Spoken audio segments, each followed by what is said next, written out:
Hello dear students, welcome to smart knowledge. प्यारे बच्चों, आज की जो वीडियो है उसमें हम डिस्कस करने वाले हैं common annual school examination for class 7। Subject रहेगा नेचुरल साइंस।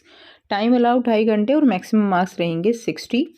काफ़ी इंपॉर्टेंट रहने वाली है आपके लिए ये वीडियो, क्योंकि यहाँ पर कवर किए गए हैं मोस्ट इंपॉर्टेंट क्वेश्चंस जो कि आपके एग्ज़ाम के लिए काफ़ी हेल्पफुल रहेंगे। वीडियो का एंड तक ज़रूर देखिएगा। एंड में आपको प्लेलिस्ट का लिंक मिलेगा जहाँ पर आप अदर सब्जेक्ट के practice paper, mid term paper और वो सभी इम्पोर्टेंट क्वेश्चंस जो प्रीवियस ईयर पेपर में आते हैं वो सभी कवर कर सकते हो और आपको बहुत अच्छा स्कोर करने में ये सब बहुत हेल्प करेंगे। ठीक है, इस वीडियो में हम इस पेपर को हिंदी मीडियम में कवर करने वाले हैं। नेक्स्ट वीडियो में हम उसको इंग्लिश मीडियम में कवर करेंगे। तो आप अगर इंग्लिश मीडियम में देखना चाहते हो तो आप प्लेलिस्ट के लिंक पर जाकर जो वीडियो है इंग्लिश मीडियम का पेपर उसको देख सकते हो। So now let's start. सबसे पहले आपको यहाँ पर सामान्य निर्देश दिए गए हैं। सभी प्रश्न अनिवार्य रहेंगे। 3 खंड हैं इसमें, क ख ग। ठीक है, क में आपको वस्तुनिष्ठ प्रकार के प्रश्न मिलेंगे, ख में लघु और दीर्घोत्तरीय और खंड ग में योग्यता आधारित प्रश्न मिलेंगे। फर्स्ट क्वेश्चन दिया गया है, इसमें आपको 1 से 12 तक जो है उपभाग हैं। ठीक है, निम्नलिखित प्रश्नों के निर्देशानुसार आपको उत्तर देने हैं। एक परजीवी अपना पोषण कहाँ से प्राप्त करते हैं? तो परजीवी अपना पोषण जो है वो परपोषी से प्राप्त करते हैं। ऐसे 2 पादपों के नाम बताइए जो पोषण के लिए विषमपोषी प्रणाली का उपयोग करते हैं। तो ऐसे 2 पादप कौन से रहेंगे? घटपर्णी यानी पीचर पादप और अमरबेल जो कि विषमपोषी प्रणाली का उपयोग करते हैं।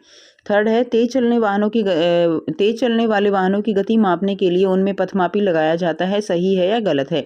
तो तेज चलने वाले वाहनों की गति मापने के लिए जो है स्पीडोमीटर का प्रयोग किया जाता है। पथमापी का प्रयोग पथ जितनी दूरी तय की गई है उसको मापने के लिए किया जाता है। तो ये क्या हो जाएगा? गलत हो जाएगा। नेक्स्ट है, वाहन द्वारा तय की गई दूरी बराबर है गति गुणा समय। ठीक है, तो दूरी कैसे निकालते हैं? दूरी निकालने का फॉर्मूला क्या हो जाएगा? गति गुणा में समय। इस तरह से हम दूरी निकालेंगे। नेक्स्ट देखिए, फ्यूज जो है एक सुरक्षा युक्ति है जो कि विद्युत परिपथ को क्षति के प्रति सुरक्षा प्रदान करता है। तो बिल्कुल ठीक है, जो फ्यूज है वो एक सुरक्षा युक्ति कहलाता है। जो करंट है वो बहुत कम है, ज़्यादा है, उससे ये बचाव करता है। क्वेश्चन नंबर 6 है, लाला रस की स्टार्च पर क्या विक्रिया होती है? क्या विक्रिया होगी? तो स्टार्च क्या किस में बदल जाएगा? शर्करा में बदल जाता है लाला रस की उपस्थिति में। क्वेश्चन नंबर 7 है, हल्दी सूचक का किसी पदार्थ के संपर्क में लाल रंग में बदल जाना पदार्थ की क्षारकीय प्रकृति को दर्शाता है।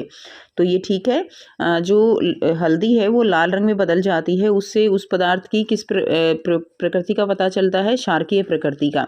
जैसे साबुन लगाते ही हल्दी लाल रंग में हो जाती है, तो साबुन कैसा है? क्षारकीय प्रकृति का। अगला क्वेश्चन है, पर्दे पर बनने वाले प्रतिबिंब को डैश प्रतिबिंब कहा जाता है। तो पर्दे पर बनने वाले प्रतिबिंब को वास्तविक प्रतिबिंब कहा जाता है। सूर्य के दृश्य प्रकाश में कितने रंगों का संयोजन होता है? तो सूर्य के दृश्य प्रकाश में 7 रंगों का संयोजन होता है, जिनको हम विविग्योर के नाम से याद कर सकते हैं। ठीक है, वी से वॉयलेट, ई से इंडिगो, बी से ब्लू, जी से ग्रीन, वाई से येलो, ओ से ऑरेंज, आर से रेड। नेक्स्ट देखिए, पानी में नमक घोलना डैश परिवर्तन का एक उदाहरण है। तो पानी में नमक घोलना भौतिक परिवर्तन का एक उदाहरण है। भौतिक परिवर्तन के दौरान एक नया पदार्थ बनता है। तो ये गलत है, भौतिक परिवर्तन के दौरान नहीं बल्कि रासायनिक परिवर्तन के दौरान एक नया पदार्थ बनता है। नेक्स्ट देखिए, अगला क्वेश्चन है, यदि एक सरल लोलक का आवर्तकाल 2 सेकंड है तो यह 42 सेकंड में कितने दोलन पूर्ण करेगा? ये आपको बताना है। तो देखिए, उसका जो आवर्तकाल है वो 2 सेकंड का है, यानी एक दोलन पूरा करने में कितना समय लगता है? 2 सेकंड। तो यहाँ से ही सॉल्व कर लेंगे। 2 सेकंड में जो है कितने दोलन पूरे कर रहा है? वो 1 दोलन। 1 सेकंड में कितने करेगा? 1/2। और 42 सेकंड में कितने दोलन पूरे करेगा? तो 42 सेकंड में कितने करेगा? गुना में क्या हो जाएगा? 42। तो ये कट जाएगा, ये किससे कट जाएगा? 21 आ जाएगा। तो एक जो है 42 सेकंड में कितने दोलन पूर्ण करेगा? 21 दोलन जो है वो पूर्ण करेगा। आंसर यहीं से कर लेंगे, 21 दोलन। ठीक है, तो ये इसका आंसर हो जाएगा। नेक्स्ट देखिए, अगला क्वेश्चन है, दोलन गति के 2 उदाहरण जो है वो आपको लिखने हैं। तो दोलन गति के 2 उदाहरण कौन से हो जाएंगे? दोलन गति के 2 उदाहरण हो जाएंगे घड़ी का पेंडुलम और झूले की गति। नेक्स्ट देखिए, एक कार को शहर ए से बी तक पहुंचने में 3 घंटे का समय लगा, जो कि एक दूसरे से 120 किलोमीटर की दूरी पर स्थित है। तो यह समय दिया गया है 3 घंटे, दूरी दे दी गई है 120 किलोमीटर। तो कार की औसत चाल जो है उसकी गणना आपको करनी है। तो औसत चाल कैसे निकालेंगे? चाल निकाल देंगे कुल दूरी बटे कुल समय। कुल दूरी कितनी है 120, समय कितना है 3 घंटे, तो आंसर कितना आ गया 40 किलोमीटर पर आवर जो है वो आंसर आ जाएगा। अगला क्वेश्चन करेंगे, चाल की मूल इकाई क्या होती है? तो चाल की मूल इकाई क्या होती है? मीटर प्रति सेकंड। ठीक है, मीटर प्रति सेकंड जो है चाल की मूल इकाई हो जाएगी। उसके बाद अथवा में दिया गया है एक बाज की चाल 320 किलोमीटर प्रति घंटा होती है। इस चाल को मीटर प्रति सेकंड में व्यक्त जो है आपको करना है। तो बाज की चाल कितनी है 320 किलोमीटर प्रति घंटा, मीटर प्रति सेकंड में करेंगे तो किलोमीटर को मीटर बनाने के लिए 1000 से गुना कर देंगे और घंटे को सेकंड में बदलने के लिए 3600 से जो है यहाँ पे क्या कर दिया, भाग कर दिया। ठीक है, तो यहाँ से आपका आंसर आ जाएगा 3200/36। क्लियर है, तो ये इसका आंसर हो जाएगा। वैसे भी बेटा ध्यान रखिएगा, आप जो है क्या कर सकते हो, अगर आपको किलोमीटर प्रति घंटे को मीटर प्रति सेकंड में बदलना है, किलोमीटर प्रति घंटे को किस में बदलना है, मीटर प्रति सेकंड में, तो जो भी दिया गया है उसको आप 5/18 से गुणा कर दीजिए। ठीक है, और अगर आपको उल्टा करना है, मीटर प्रति सेकंड को किलोमीटर प्रति घंटे में बदलना है तो 18/5 से गुणा कर दीजिए। ठीक है, तो ये आप थोड़ा सा याद रखेंगे कि अगर आपको किलोमीटर प्रति घंटे को मीटर प्रति सेकंड में बदलना है तो 5/18 से उसको गुणा कर दीजिए। ठीक है, नेक्स्ट देखिए, अगला क्वेश्चन है, किन्हीं 4 विद्युत उपकरणों के नाम बताइए जो विद्युत धारा के तापीय प्रभाव पर आधारित है। तो तापीय प्रभाव पर आधारित कौन से हो जाएंगे?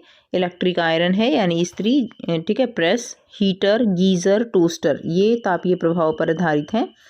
निम्नलिखित को समतल दर्पण में दिखने पर सही शब्द क्या होंगे? तो अगर इसको हम दर्पण में देखेंगे तो ये रेन बनेगा और ये क्या बन जाएगा, ये पेन बन जाएगा, PEN। क्वेश्चन नंबर 6 है, निम्नलिखित परिवर्तनों को भौतिक या रासायनिक परिवर्तन में वर्गीकृत करना है। तो कॉपर सल्फेट क्रिस्टल का पानी में घोलना, तो ये क्या हो जाएगा, ये एक भौतिक परिवर्तन होगा, इसमें कुछ नया नहीं बनता है। भोजन का पाचन होना, ये भी एक कैसा परिवर्तन है, रासायनिक परिवर्तन है। ठीक है, पानी के में बिना बुझा चूना मिलाना, ये भी क्या है, एक रासायनिक परिवर्तन है। चूने के पानी में कार्बन डाइऑक्साइड गैस प्रवाहित करना, ये भी एक कैसा है, रासायनिक परिवर्तन है। ठीक है, तो केवल पहला भौतिक परिवर्तन होगा, बाकी सारे कैसे होंगे, रासायनिक परिवर्तन हो जाएंगे।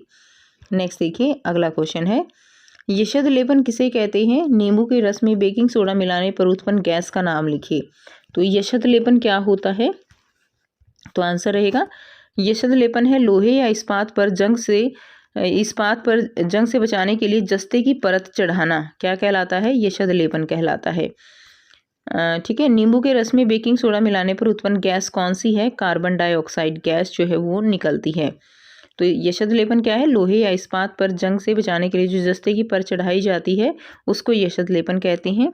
और गैस कौन सी है? जब नींबू के रस में बेकिंग सोडा मिलाया जाता है तो कार्बन डाइऑक्साइड गैस निकलती है।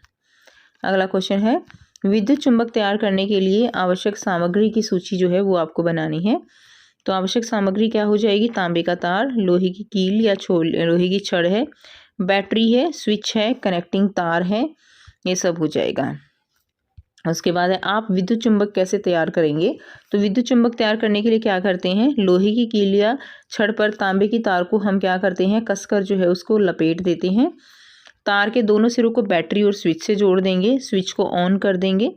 जैसे ही स्विच चालू होगा लोहे की छड़ विद्युत चुंबक में बदल जाएगी। ये इसका आंसर हो जाएगा।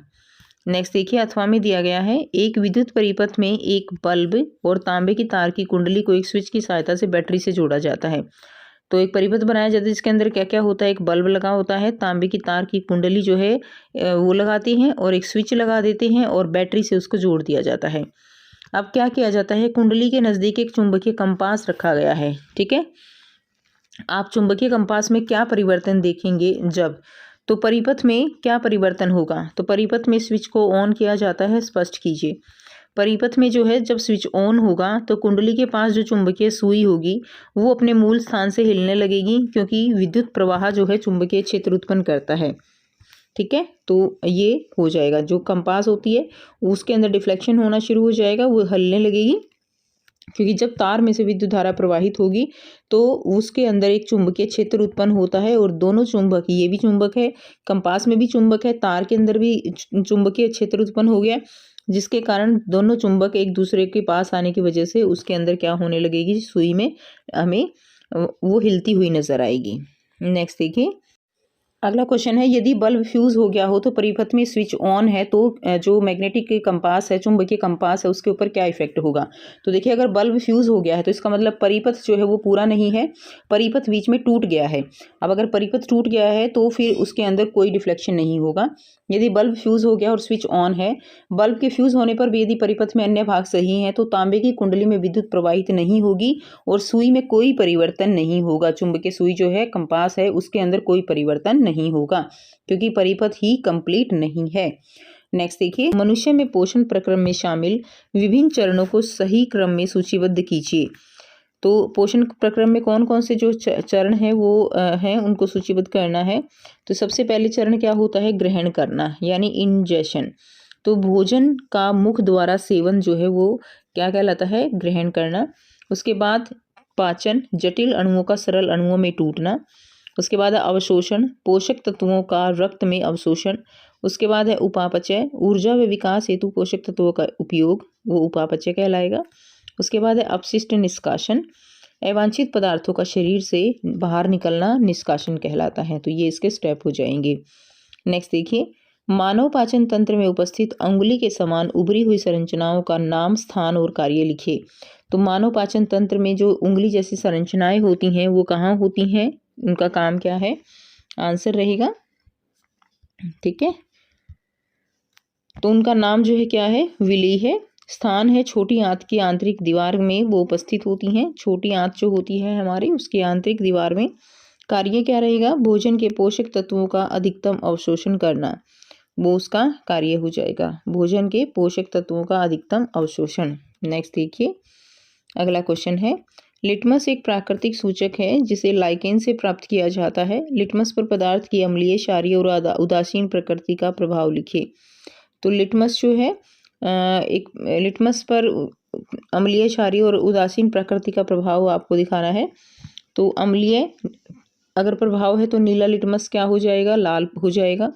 अगर क्षारीय है तो लाल लिटमस कैसा हो जाएगा, नीला हो जाता है।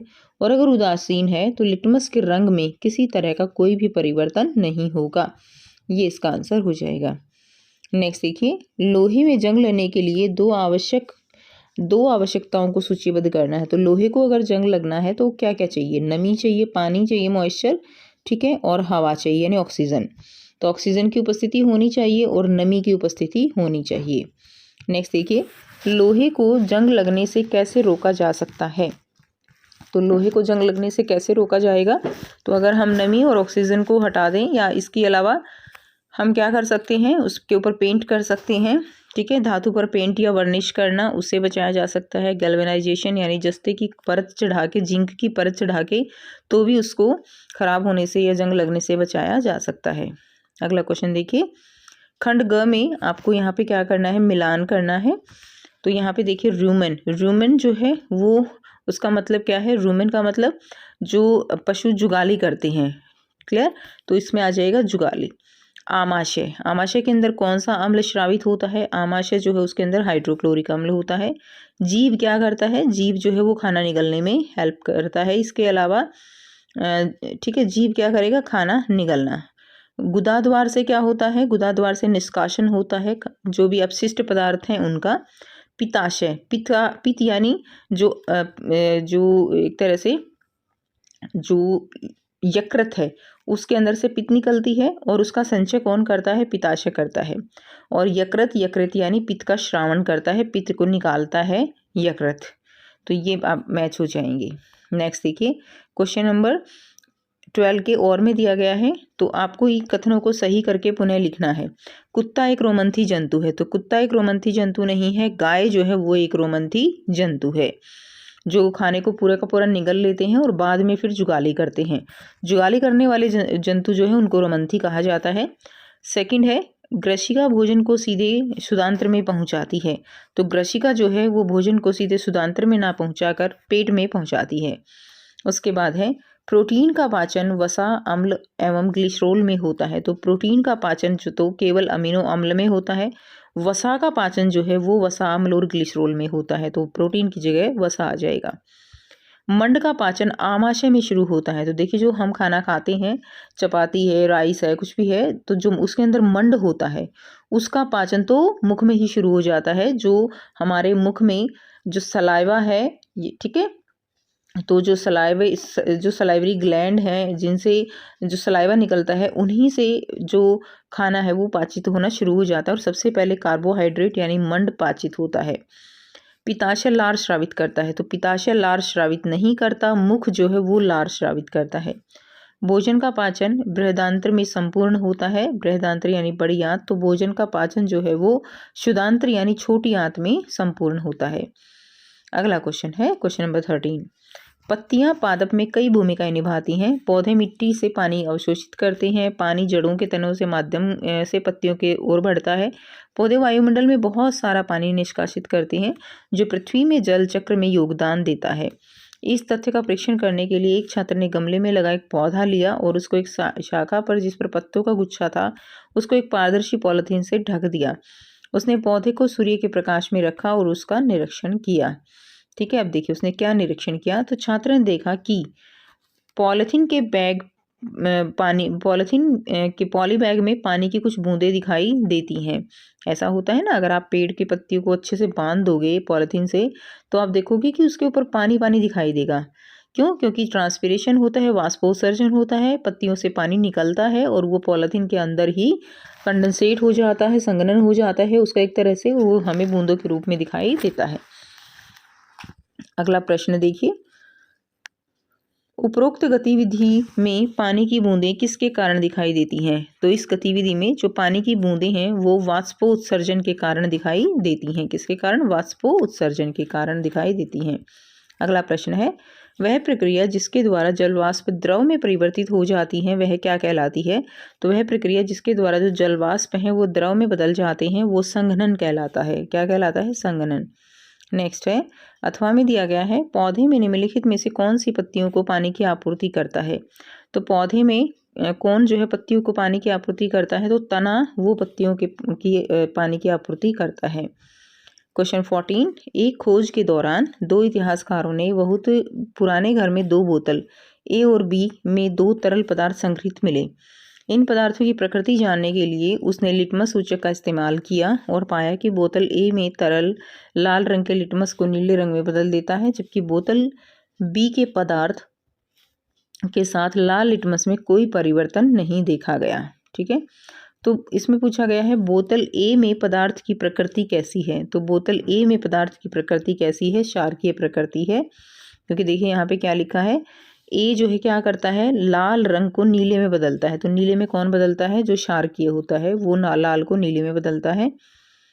तो इसकी प्रकृति क्या हो जाएगी? क्षारकीय हो जाएगी।